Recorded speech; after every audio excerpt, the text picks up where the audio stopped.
Hello everyone, I'm meteorologist Charlie Ironmonger. Thank you so much for joining me today for your 1 p.m. news and weather update from the First Alert Desk.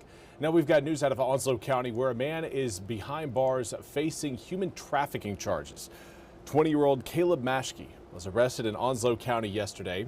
He was charged with human trafficking a child victim and promoting prostitution of a minor in Jones County. According to warrants, he held a 16-year-old in involuntary or sexual servitude. The warrants list that the offense happened on February 1st. He was taken to jail without bond and is expected to appear in court in Jones County tomorrow. And now we also want to turn our attention to the breaking news story that happened yesterday in Cuba, where an American boat approached Cuba and Cuban patrol officers opened fire. NBC's Gabe Gutierrez has more. Overnight, new accusations from the Cuban government after a deadly gunfight in Caribbean waters left 4 people dead, sparking fears of a new escalation between the U.S. and Cuba.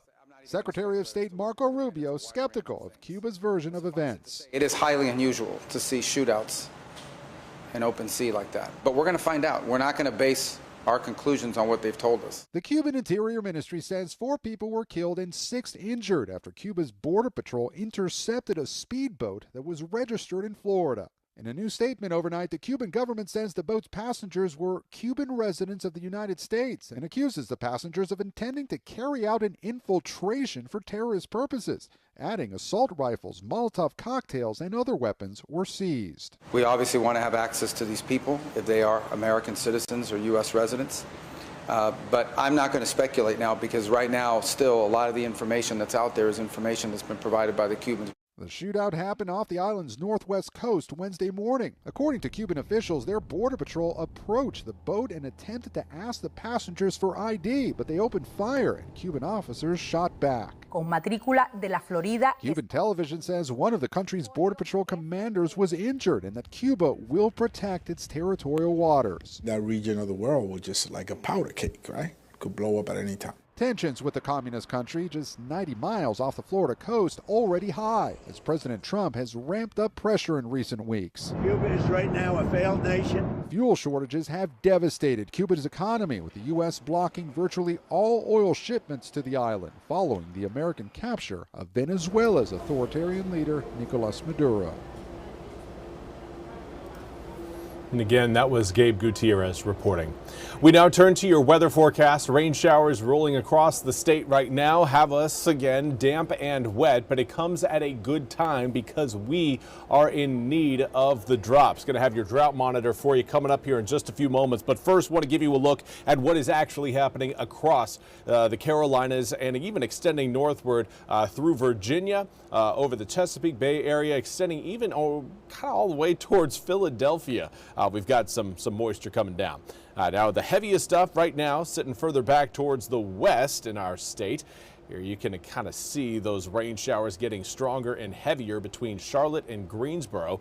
Now that whole band of rain is going to continue to progress pretty much straight easterly, and that's going to bring us again some heavier drops later on this afternoon and evening. We've seen plenty of rain so far today. The only spot that has been fairly dry so far today, down east Carteret County. Some of our southern communities, again, kind of got left out of the morning showers, but not to worry. There you can see that Carteret County is on the verge of turning what are just normal gray skies into rain clouds here as we head through the next hour. Now, in terms of drought, just about all of eastern North Carolina is in need of rain. Regardless of where you are at, you are either under a moderate, severe, or extreme drought. No longer do we have any of the areas that are considered abnormally dry. Everyone needs the rain right now. So again, seeing these showers come through, it is 100% a good thing and it is needed. Right now, air temperatures in the upper 50s come with a southwesterly wind at about 11 miles an hour. Dew points high today, and that is good news. That will help the rain get squeezed out of the clouds and actually make it down to ground level. Yesterday morning, we were looking at some virga on the radar, and that is rain that falls from the sky but evaporates before it hits the ground. Not the case today. The raindrops are very much hitting the ground. You can tell we've got wet roads out there, and again, even some drops on the camera lens. As far as your air temperatures go, more of us are starting to break into the low 60s. 61 degrees right now in Jacksonville, Kenansville, Kinston, Washington, and Oriental. 64 being reported in New Bern along with Stumpy Point. We've got 59 degrees in Greenville and Swan Quarter, 58 in Goldsboro. Looking at more of the mid-50s as you get north of 64. Right now, 56 degrees in Williamston, 55 in Edenton, 54 in Manteo, 55 in Elizabeth City. Those are your air temperatures, but winds out of the southwest continue to bring our air temperatures up. Right now, once you get south of 264, you're looking at wind speeds between around generally 10 to 20 miles an hour. We've got 12-mile-per-hour wind in Goldsboro and Greenville, 13 in Washington, 17 in Kinston, Jacksonville, and Beaufort, with 14-mile-per-hour sustained winds in New Bern and Hatteras. When you get north of 264, you're looking at more single-digit wind speeds right now. Regardless, direction is consistent and the same, and it will remain consistent as we head through the rest of this afternoon. Temperatures will fall once we get to around, I would say around 4, 5, and 6 p.m., getting down into the mid-50s between 7, 8, and 9 p.m., low 50s as we approach midnight, but cloud cover will remain.